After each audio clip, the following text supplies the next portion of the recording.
नमस्कार दोस्तों, स्वागत है आपका हमारे यूट्यूब चैनल एग्रीकल्चर क्लासेस पर। इस वीडियो में आपके लिए बेसिक एग्रीकल्चर 6 सेमेस्टर के farming system, precision farming, sustainable agriculture के बहुत ही महत्वपूर्ण प्रश्न लाया हूं। प्लीज़ हमारे चैनल को सब्सक्राइब कर दीजिए और बेल आइकन को भी प्रेस कर दीजिए, जिससे आगे आने वाली वीडियो का नोटिफिकेशन आपको मिलता रहे। चलिए वीडियो शुरू करते हैं। पॉइंट है, भारत विश्व के कुल भौगोलिक क्षेत्रफल का मात्र 2.2% का भागीदार है। नेक्स्ट है, भारत के कुल भौगोलिक क्षेत्र का कितने प्रतिशत भाग खेती के लिए अनुपयुक्त है? तो भारत के कुल भौगोलिक क्षेत्र का 10% भाग खेती के लिए अनुपयुक्त है। नेक्स्ट है, HEIA कृषि पद्धतियों को किन स्थानों पर अपनाना चाहिए? तो जहां अर्थव्यवस्था उत्तम हो वहां पर HEIA कृषि पद्धतियों को अपनाना चाहिए। नेक्स्ट है, IFS, तो इंटीग्रेटेड फार्मिंग सिस्टम इसका पूरा नाम है। IFS का पूरा नाम क्या है? तो इंटीग्रेटेड फार्मिंग सिस्टम इसका पूरा नाम है। नेक्स्ट है, अधिक अन्न उपजाऊ अभियान शुरू हुआ। तो सन 1947 में अधिक अन्न उपजाऊ अभियान शुरू हुआ। नेक्स्ट है, हाई यील्डिंग वैरायटी प्रोग्राम शुरू हुआ। तो हाई यील्डिंग वैरायटी प्रोग्राम 1966 में शुरू हुआ।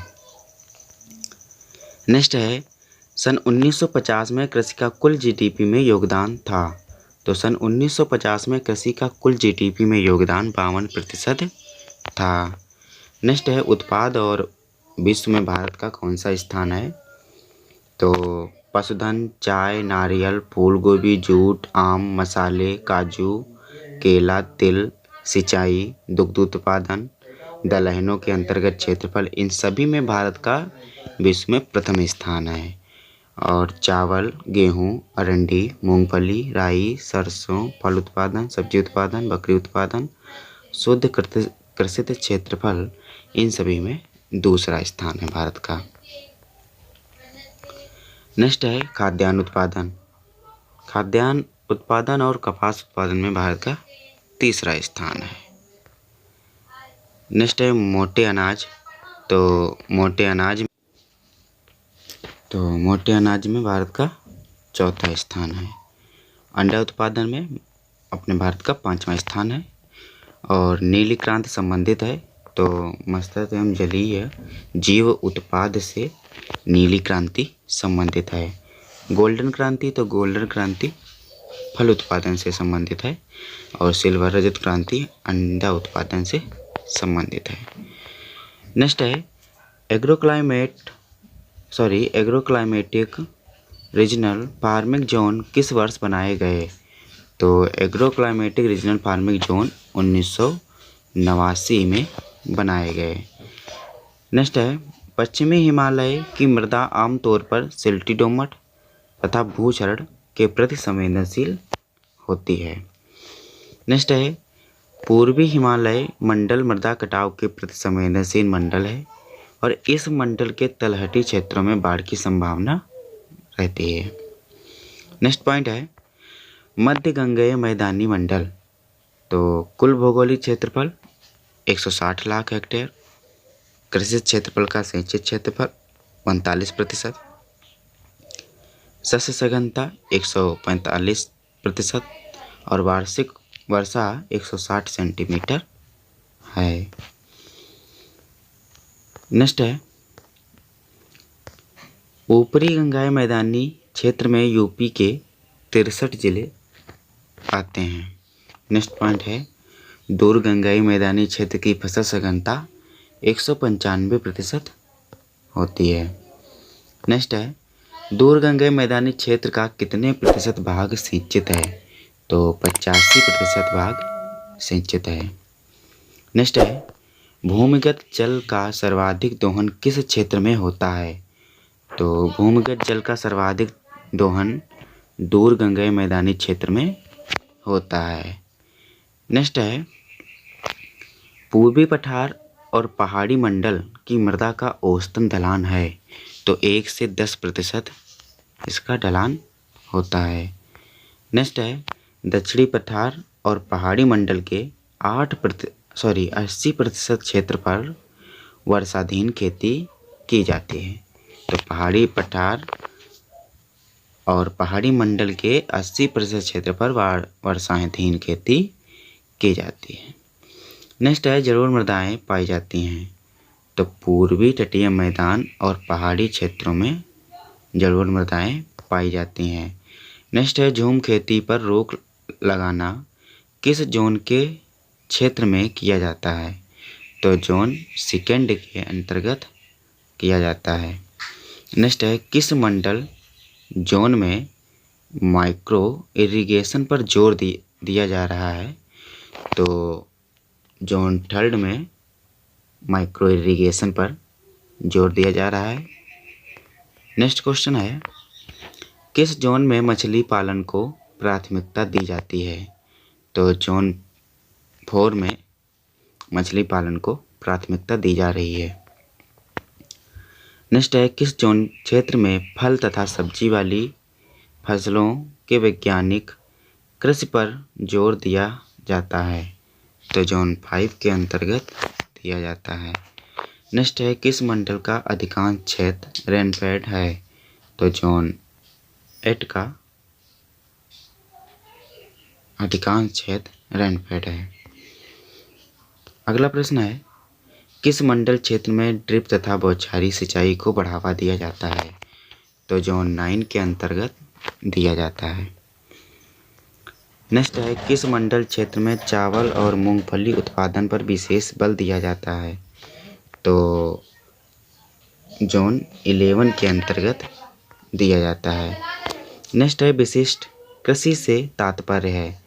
तो किसी एक कृषि उत्तम के प्रसव से विशिष्ट कृषि का तात्पर्य है। बहुप्रकारिक कृषि में किसी उद्यम से लाभ प्राप्त होता है तो 50% से कम लाभ प्राप्त होता है। नेक्स्ट है बहुप्रकारिक कृषि प्रणाली किस प्राकृतिक विधान पर आधारित है? तो जीव आहार पर आधारित है। नेक्स्ट है भारत का कौन सा क्षेत्र रेचिंग कृषि के लिए प्रसिद्ध है? तो बीकानेर प्रसिद्ध है। नेक्स्ट है पूंजीगत खेती व्यवस्था किन देशों में बहुत प्रचलित है? तो अमेरिका और ब्रिटेन में पूंजीगत खेती व्यवस्था प्रचलित है। नेक्स्ट है कृषि प्रक्षेत्र का भौगोलिक ढांचा निर्धारित करता है? तो फार्म अभिविन्यास पर आधारित करता है। नेक्स्ट क्वेश्चन है कृषि तकनीकियों के प्रचार प्रसार का मुख्य साधन है? तो प्रदर्शन प्रक्षेत्र जो है इसका प्रचार प्रसार का मुख्य साधन है। नेक्स्ट है व्यावसायिक प्रक्षेत्र का मुख्य उद्देश्य होता है? तो कम लागत लगाकर अधिकतम आय प्राप्त करना व्यावसायिक प्रक्षेत्र का मुख्य उद्देश्य होता है। कम से कम लागत लगाएं और उत्पादन अधिक से अधिक प्राप्त कर लें। नेक्स्ट है प्रत्येक उत्पादन में आवश्यक इकाई है? तो प्रत्येक उत्पादन में आवश्यक इकाई श्रम है। नेक्स्ट है कृषि अरेबल फार्मिंग से लाभ प्राप्त होता है? तो कम से कम लाभ प्राप्त होता है इससे। नेक्स्ट है निचली भूमियों के लिए कौन सी कृषि प्रणाली अधिक प्रतिदिन शुद्ध आय प्रदान करती है? तो निचली भूमियों के लिए धान प्लस मछली प्लस एजोला अधिक प्रतिदिन शुद्ध आय प्रदान करती है। नेक्स्ट है किसने बताया कि उष्ण क्षेत्रों में फसलों उत्पादन के साथ दुग्धोत्पादन प्रधानतम कृषि उद्यम मिश्रण है? तो डॉक्टर MS स्वामीनाथन ने बताया।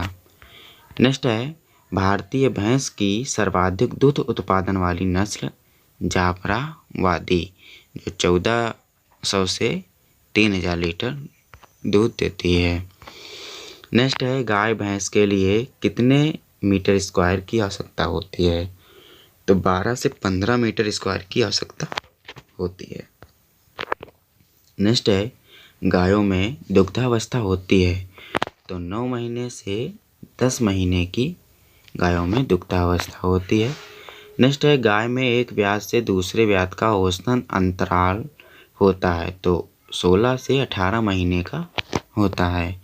नेक्स्ट है भैंस का औसतन दूध काल होता है, तो 8 महीने से 9 महीने का होता है। नेक्स्ट है भैंस कितने दिन बाद ऋतुमई में आती है, तो 21 दिन के बाद भैंस ऋतुमई आती है। नेक्स्ट है बकरी का गर्भकाल कितने दिन का होता है, तो 145 से 155 दिन का होता है। नेक्स्ट है एक मेढ़ा कितनी मादा मेढ़ों के प्रजनन के लिए पर्याप्त होता है, तो 40 से 50 मादा मेढ़ों के लिए पर्याप्त होता है।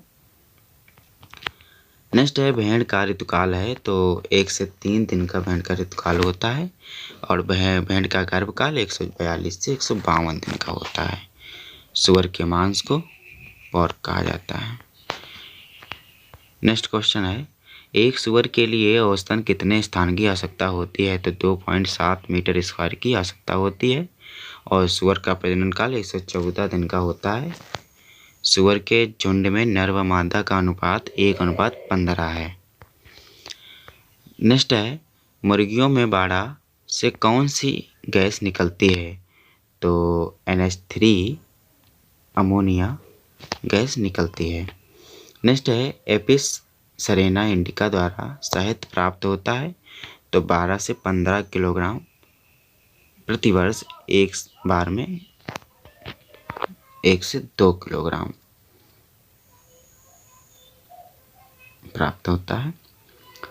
नेक्स्ट है मधुमक्खी पालन शुरू करने का सबसे उपयुक्त समय है, तो समरिंग काल जो है इसका सबसे उपयुक्त समय है।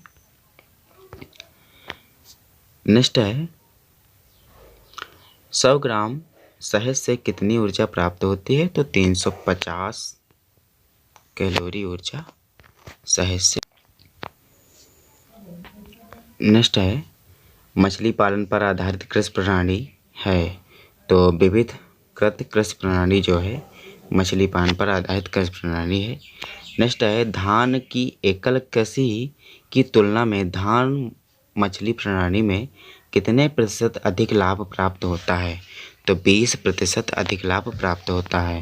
नेक्स्ट है 1 हेक्टेयर के जलाशय में मछली को खुराक देने के लिए कितने बतख पाले जाते हैं, तो 300 बतख पाले जाते हैं। नेक्स्ट है धान प्लस मछली प्लस सब्जी प्रणाली तथा धान प्लस मछली प्लस अजोला प्रणाली का विकास कहाँ किया गया, तो इसका विकास कृषि अनुसंधान केंद्र भवानी सागर तमिलनाडु में किया गया। नेक्स्ट है फसलों उत्पादन प्लस मछली पालन प्रणाली में कितने प्रतिशत क्षेत्रफल पर फसलों उत्पादन किया जाता है, तो 80% क्षेत्रफल पर किया जाता है। नेक्स्ट है मछली पालन प्लस सुअर पालन में 1 हेक्टेयर क्षेत्रफल वाले तालाब में मछलियों को पूर्ण खुराक प्रदान करने के लिए कितने सुअरों की आवश्यकता होती है, तो 30 से 40 सुअरों की आवश्यकता होती है। नेक्स्ट है यदि ऊपर की 5 से 7.5 सेंटीमीटर मृदा छरित हो जाती है, तो मृदा उर्वरता में कितने प्रतिशत की कमी हो जाती है, तो 77% की कमी हो जाती है। नेक्स्ट है 1 सेंटीमीटर उर्वरक मृदा के क्षरण पर लगभग 230 से 250 किलोग्राम नाइट्रोजन तथा 25 से 30 किलोग्राम फास्फोरस का ह्रास हो जाता है। नेक्स्ट है खराब भूमियों में जीर्णोद्धार के लिए उपयुक्त प्रणाली है, तो सिल्वी प्लस पास्चर जो है उपयुक्त प्रणाली है। नेक्स्ट है एले क्रॉपिंग प्रणाली की जाती है, तो कंट्रोल लाइन के समानांतर जो है एले क्रॉपिंग की जाती है। नेक्स्ट है एले क्रॉपिंग के लिए सर्वोत्तम वृक्ष है, तो सुबबूल जो एले क्रॉपिंग के लिए सर्वोत्तम वृक्ष है। नेक्स्ट है रेशम कीट पालन कितने मिलीमीटर वर्षा वाले क्षेत्रों में किया जाता है, तो 900 से 2500 मिलीमीटर वर्षा वाले क्षेत्रों में रेशम कीट पालन किया जाता है। नेक्स्ट है मलबेरी के लिए सर्वोत्तम आपेक्षिक आर्द्रता कितनी होनी चाहिए, तो 65 से 85% आपेक्षिक आर्द्रता होनी चाहिए। नेक्स्ट है मलबेरी के उत्पादन के लिए मृदा का पीएच मान होना चाहिए, तो 6 से 7.5 पीएच मान होना चाहिए। नेक्स्ट क्वेश्चन है, यदि खेतों का प्रबंध अच्छी तरह से किया जाए तो धरती सोना उगलती है, किंतु यदि उनकी अनदेखी की जाए तो यह भुखमरी की ओर ले जाती हैं। यह किसने कहा था? तो ऋषि पाराशर ने यह कहा था। नेक्स्ट है, भारत में राष्ट्रीय कृषि आयोग का गठन हुआ तो 1976 में भारत में राष्ट्रीय कृषि आयोग का गठन हुआ था। नेक्स्ट है, टिकाऊ कृषि का सबसे बड़ा दुश्मन माना जाता है। तो टिकाऊ कृषि का सबसे बड़ा दुश्मन नाइट्रोजन उर्वरक को माना जाता है। नेक्स्ट है, दलहनी फसलों में नाइट्रोजन का स्थिरीकरण होता है। तो दलहनी फसलों में नाइट्रोजन का स्थिरीकरण राइजोबियम कल्चर के द्वारा होता है। नेक्स्ट है, गेहूं, मक्का, अन्य अनाजों में नाइट्रोजन का स्थिरीकरण होता है तो एज़ोटोबैक्टर और एज़ोस्पाइरिलम के द्वारा होता है। नेक्स्ट है, धान में नाइट्रोजन स्थिरीकरण होता है तो BGA के द्वारा होता है, ब्लू ग्रीन एल्गी के द्वारा। नेक्स्ट है, मृदा में सूक्ष्म जीवों का आधार है। तो मृदा में सूक्ष्म जीवों का आधार कार्बनिक पदार्थ है। नेक्स्ट है, कार्बनिक भूमियों में कार्बनिक पदार्थ की मात्रा होती है तो 20% होती है। नेक्स्ट है, विश्व में ऊसर प्रभावित भूमि का अनुमानित क्षेत्रफल है तो 1.03 मिलियन हेक्टेयर है। नेक्स्ट है, मृदा अम्लीयता का सबसे प्रमुख कारण है तो घुलनशील एल्यूमीनियम तथा आयरन की उपलब्धता मृदा अम्लीयता का सबसे प्रमुख कारण है। नेक्स्ट है, किस pH पर एल्यूमीनियम आयनों की अधिकता हो जाती है? तो 4.5 pH पर एल्यूमीनियम आयनों की अधिकता हो जाती है। नेक्स्ट है, एल्यूमीनियम आयनों की कितनी सांद्रता पौधों के लिए हानिकारक होती है? तो 1 मिलीग्राम प्रति लीटर से अधिक होती है। नेक्स्ट है, मानव द्वारा पर्याप्त मृदा जल वाली भूमि को मृदा नमी रहित भूमि में परिवर्तन कहलाता है तो एरिडिफिकेशन कहलाता है। नेक्स्ट है, फसलों की सिंचाई में भूजल की हिस्सेदारी कितने प्रतिशत है? तो फसलों में सिंचाई में भूजल की हिस्सेदारी 40% की है। नेक्स्ट है, अम्लीय वर्षा के जल का pH मान होता है तो 4 से कम होता है। नेक्स्ट है, अमेरिका तथा अन्य यूरोपीय देशों में अम्लीय वर्षा को किस नाम से जाना जाता है? तो झील कातिल के नाम से जाना जाता है। नेक्स्ट है, भारत में खाद्यान्न उत्पादन में 5% कमी की संभावना कितने प्रतिशत GDP को प्रभावित करेगी? तो 1% GDP को प्रभावित करेगी। नेक्स्ट है, ग्रीन हाउस गैसों में CH4 मीथेन का योगदान है तो 14% का इसका योगदान है। नेक्स्ट है, ग्लोबल वार्मिंग के लिए सबसे अधिक जिम्मेदारी है तो CO2 की सबसे अधिक जिम्मेदारी है। नेक्स्ट है, CFC का उत्सर्जन मुख्य रूप से किससे होता है? तो रेफ्रिजरेटर से CFC का उत्सर्जन होता है। नेक्स्ट है, मृदा सौरीकरण में मृदा का तापमान होता है तो 50 डिग्री सेंटीग्रेड या 50 डिग्री सेंटीग्रेड से अधिक होता है। लास्ट क्वेश्चन है, मृदा सौरीकरण में CO2 का उत्सर्जन होता है तो मतलब कभी ना खत्म होने वाला होता है।